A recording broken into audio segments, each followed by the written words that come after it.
दोस्तों, अगर एक इंसान अपनी अंतरात्मा से पूछे ना कि क्या सही है और क्या गलत, तो उसे किसी और से पूछने की जरूरत नहीं है, क्योंकि हर इंसान को पता होता है कि क्या सही है और क्या गलत। और इसके लिए किसी एजुकेशन की जरूरत नहीं है, किसी पढ़ाई की जरूरत नहीं है। आप खुद से पूछो, आपकी अंतरात्मा आपको सब कुछ बता देगी। लेकिन प्रॉब्लम क्या है, हम खुद से पूछते ही नहीं हैं, इसके बारे में सोचते ही नहीं हैं, क्योंकि सही रास्ते पर चलना आसान नहीं होता। हर इंसान को चाहिए सफलता, अच्छी जिंदगी, लेकिन ज्यादातर लोग ना उसके लिए मेहनत नहीं करना चाहते और इसीलिए लोग सफलता पाने के लिए शॉर्टकट ढूंढते हैं। और फिर ऐसे लोग जाने अनजाने में ऐसे राह पर चल पड़ते हैं जिस पर चलकर वो टेम्पोररी बेसिस पर तो जीत जाते हैं, लेकिन वो जीत कर भी हार जाते हैं, क्योंकि जीत पाने के लिए जिस रास्ते पर वो चलते हैं वो रास्ता सही नहीं होता। रामायण में जब ये तय हो गया कि भगवान राम को रावण के साथ युद्ध करना है, तो उन्होंने सुग्रीव की जगह पर बाली को क्यों नहीं चुना?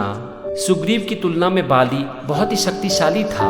बाली रावण को हरा भी चुका था, और अगर भगवान राम सुग्रीव की जगह पर बाली को चुनते तो वह रावण को बड़ी ही आसानी से हरा सकते थे। लेकिन बावजूद इसके उन्होंने बाली को नहीं चुना। क्यों? क्योंकि बाली का रास्ता सही नहीं था। भगवान राम बाली की मदद से रावण से युद्ध जरूर जीत जाते, लेकिन वो जीत कर भी हार जाते। भगवान राम ने सही काम को चुना, सही मार्ग को चुना, सही साथी को चुना, और इसीलिए आज हम लोग उनके बारे में पढ़ते हैं और उनके आदर्शों पर चलते हैं। दोस्तों, हम इंसान की प्रॉब्लम क्या है पता है? हम जरूरत से ज्यादा स्वार्थी हो जाते हैं और हमारा यही स्वार्थ हमें गलत काम करने पर मजबूर करती है।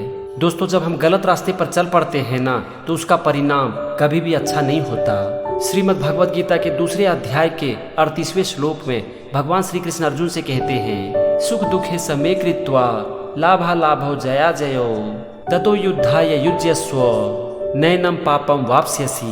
भगवान श्री कृष्ण अर्जुन से कहते हैं कि हे अर्जुन, तुम सुख दुख, लाभ हानि और जय पराजय को समान समझो और युद्ध करो। अगर तुम इस तरह से युद्ध करते हो तो तुम्हें युद्ध का पाप नहीं लगेगा। भगवान श्री कृष्ण अर्जुन से कह रहे हैं कि तुम सुख और दुख को समान समझो। लेकिन एक इंसान सुख और दुख को कब समान समझ सकता है? एक इंसान सुख और दुख को समान तभी समझ सकता है जबकि वो निस्वार्थ मन से अपने काम को करे और हमेशा सही रास्ते पर चले। अगर आप श्रीमद् भगवद गीता पढ़ोगे ना, तो आपको समझ में आ जाएगा कि भगवान श्री कृष्ण अर्जुन से बार बार यही कह रहे हैं कि तुम अपने काम को निस्वार्थ भाव से करो और लाभ हानि, सुख दुख और जय पराजय के विषय में ना सोचो। भगवान श्री कृष्ण ऐसा क्यों कह रहे हैं? क्योंकि ये सही रास्ता है। जब अर्जुन युद्ध के लिए मना कर रहे थे और भगवान श्री कृष्ण से कह रहे थे कि दूसरों को मारने से अच्छा है कि मैं भिक्षा लेकर अपने जीवन का यापन करूं, तो फिर भगवान श्री कृष्ण ने अर्जुन को युद्ध के लिए प्रेरित क्यों किया? इसका सिर्फ एक कारण था कि ये युद्ध व्यक्तिगत लाभ हानि से ऊपर था और ये समाज के कल्याण के लिए लड़ा जा रहा था। जरा आप सोचो कि अगर दुर्योधन राजा बन जाते तो प्रजा की क्या हालत होती? यही सोचकर भगवान श्री कृष्ण ने अर्जुन को युद्ध के लिए प्रेरित किया और इसे एक धर्म युद्ध कहा, क्योंकि ये युद्ध जन कल्याण के लिए लड़ा जा रहा था। दोस्तों, जीवन में चाहे कुछ भी हो जाए आपके ऊपर, चाहे कितनी भी बड़ी मुसीबतें क्यों ना आ जाए, लेकिन सच का साथ मत छोड़ो। हमेशा सही रास्ते को चुनो और एक दिन आप मिसाल बनकर रह जाओगे। एक बार रोहन मूर्ति, जो कि नारायण मूर्ति और सुधा मूर्ति के बेटे हैं, वो अपने दोस्त के बर्थडे पार्टी में जाते हैं और उनका दोस्त सब लोगों को 5 स्टार रेस्टोरेंट खाने के लिए लेकर जाता है। तो रोहन जब बर्थडे पार्टी मनाकर आते हैं तो अपनी माँ से कहते हैं कि माँ, मेरे दोस्त का बर्थडे पार्टी बहुत अच्छा था और मैं भी अपना बर्थडे पार्टी इसी तरह से मनाना चाहता हूँ। तो उसकी माँ ने कहा कि नहीं बेटा, तुम ऐसा नहीं कर सकते हो। तो रोहन पूछते हैं कि क्यों माँ, हम ऐसा क्यों नहीं कर सकते हैं? तो उसकी माँ सुधा मूर्ति कहती है कि बेटा चलो हम लोग जोड़ते हैं कि इसमें कितना खर्च आएगा।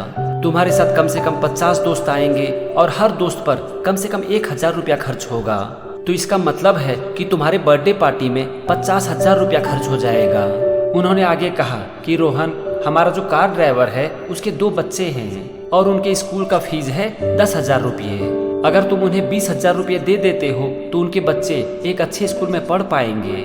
हम सारे बच्चों के लिए समोसे और फ्रूटी खरीद लेंगे और बर्थडे पार्टी पर इससे ज्यादा तुम्हें खर्च नहीं करना चाहिए। अगर तुम 50,000 रुपया अपने बर्थडे पार्टी पर खर्च कर देते हो तो वो दोनों बच्चे स्कूल नहीं जा पाएंगे। सुधा मूर्ति कहती हैं कि मेरी ये बात रोहन को अच्छी नहीं लगी, तो मैंने उससे कहा कि ठीक है, तुम 3 दिन का समय लो और इसके बारे में सोचो और फिर मेरे पास वापस आओ। 3 दिन के बाद रोहन मूर्ति अपनी माँ के पास आते हैं और कहते हैं कि ठीक है माँ, तुम जो कह रही हो मैं उस बात से सहमत हूँ, लेकिन समोसे के साथ एक गुलाब जामुन भी दे दो। तो सुधा मूर्ति मान जाती हैं और रोहन के हाथ से ही 10,000 रुपये ड्राइवर को दे देती हैं। इसके बाद रोहन मूर्ति पढ़ाई के लिए कॉर्नेल स्कूल यूएस चले जाते हैं और वहाँ पर उनका बर्थडे आता है। सुधा मूर्ति कहती हैं कि मुझे लगा कि वो वहाँ पर बहुत पैसे खर्च करेगा, लेकिन उनका एक ईमेल मेरे पास आया जिसमें वो लिखा था कि दुनिया की हर माँ अपने बच्चे का केयर करती है, लेकिन मुझे अपनी माँ पर बहुत गर्व है क्योंकि वो मेरे साथ साथ दूसरे के बच्चे का भी केयर करती हैं। सुधा मूर्ति कहती हैं कि ये मेरे लिए सबसे अच्छा कॉम्प्लीमेंट था। इसके बाद रोहन मूर्ति को स्कॉलरशिप में कुछ पैसे मिलते हैं। वो उस पैसे को अपनी माँ के पास भेज देते हैं और कहते हैं, माँ 2001 के पार्लियामेंट अटैक में कुछ जवान मारे गए थे, उन्होंने अपनी जान दे दी ताकि हम फ्री इंडिया में रह सकें, और मेरे बर्थडे पर मेरा ये पैसा उन्हीं लोगों के ऊपर खर्च कर देना। दोस्तों, ये है सही रास्ता, सही काम, जो कि पूरे निस्वार्थ भावना से किया गया था। हर इंसान को ना भगवान ने इतनी समझ जरूर दी है कि वो ये जान सके कि क्या सही है और क्या गलत, और इसके लिए हमें किसी से पूछने की या फिर कोई किताब पढ़ने की जरूरत नहीं है। ये सारी चीजें आपके अंदर ऑलरेडी भरी पड़ी हैं, बस जरूरत है इसके ऊपर ध्यान देने की। अगर आप सिर्फ अपनी एक आदत बना लेते हो ना कि जीवन में कोई भी स्टेप लेने से पहले मैं एक बार जरूर सोचूंगा, तो बस आपका ये एक छोटा सा फैसला आपको जीवन में हमेशा सही रास्ते पर लेकर जाएगा। दोस्तों, सही रास्ते का परिणाम ना कभी कभी हमें खराब दिखता है। बहुत से लोग कहते भी हैं कि भलाई का जमाना नहीं है, लेकिन मैं कहता हूँ कि भलाई का जमाना कभी खत्म नहीं होगा। एक्चुअल में जमाना तो सिर्फ भलाई का ही होता है, बस बुराई जबरदस्ती इसके अंदर एंट्री ले लेती है। वैसे अगर आप डीप में सोचो ना तो कोई भी जमाना अच्छा या फिर बुरा नहीं होता। मैं तो यहाँ तक कहूँगा कि अच्छे और बुरे लोग भी नहीं होते। अच्छा और बुरा होता है एक इंसान का विचार, और इसे सही समझ के साथ बदला जा सकता है। बस इसके लिए हमें जरूरत है खुद के ऊपर काम करने की, अपने काम को देखने की, ताकि हम ये समझ पाएं कि हम जो काम करते हैं वो सही है या फिर गलत। अगर हमने अपने जीवन में इतना छोटा सा स्टेप ले लिया ना तो हमारा रास्ता हमेशा सही रास्ता ही होगा। और याद रखना कि सही रास्ता भगवान का रास्ता होता है और ये कभी गलत हो ही नहीं सकता। हो सकता है कि सही रास्ते पर चलकर आपको संघर्ष करना पड़े, लेकिन आपका ये संघर्ष कभी भी बेकार नहीं जाएगा और ये आपको जीवन में बहुत आगे लेकर जाएगा। तो फ्रेंड्स, अंत में मैं आपसे फिर से इस बात को कहना चाहता हूँ कि क्या सही है और क्या गलत ये हर इंसान को पता होता है। बस इसे जानने के लिए आपको जरूरत है खुद के साथ ठहरने की। अगर एक बार आप अपनी लाइफ को देखोगे और सही तरीके से बैठकर सोचोगे ना, तो आपको आसानी से समझ में आ जाएगा कि आपके लिए कौन सा रास्ता सही है और कौन सा गलत। बस उसके बाद जो भी रास्ता आपको सही लगे उसके ऊपर बढ़ते चले जाओ। एक दिन जिंदगी की हर कामयाबी आपकी होगी।